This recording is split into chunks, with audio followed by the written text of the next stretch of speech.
দর্শক দেখতে পাচ্ছেন গ্রামের পর গ্রাম, ইউনিয়নের পর ইউনিয়ন চারপাশ ডুবে রয়েছে পানিতে। টানা ভারী বর্ষণ ও পাহাড়ি ঢলের পানিতে ঘর বাড়ি টিনের ছাউনি ছুঁই।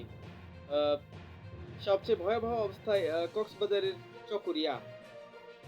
এই উপজেলার 18টি ইউনিয়ন ও একটি পৌরসভা পানিতে ডুবে রয়েছে। ভারী বৃষ্টিপাতের কারণে ঢলের পানি ঢুকেছে লোকালয়ে।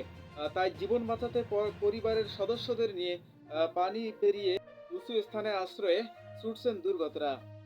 আবার গবাদি পশু নিয়ে অনেকে আশ্রয় নিয়েছেন মহাসড়কে। তবে সেখানেও নিস্তার নেই। গলি গলি ছাপিয়ে পানি এখন চট্টগ্রাম কক্সবাজার মহাসড়কে। ব্যাহত হচ্ছে যান চলাচল। পানিতে ডুবে রয়েছে অনেক ভারী যানবাহনও।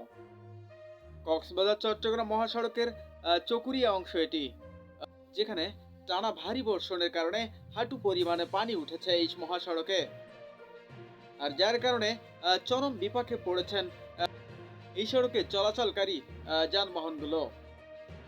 উপজেলা প্রশাসন বলছে জনপ্রতিনিধি সহ সরকারের দপ্তরের সমন্বয়ে পরিস্থিতির সামাল দেওয়ার চেষ্টা করা হচ্ছে। জেলা প্রশাসন সার্বক্ষণিক নজরদারি রাখছে এবং আমরা আমাদের দিক থেকে উপজেলার সকল অফিসাররা সবাই মিলে সকল দপ্তরের এবং জনপ্রতিনিধি। বৃষ্টিপাত, পাহাড়ি ঢল ও পাহাড় ধসে গেল। 2 দিনে কক্সবাজারের 2 রোহিঙ্গা সহ 8 জনের মৃত্যু হয়েছে। Mizanur Rahman, update news, Bangla TV, সংবাদ, কক্সবাজার।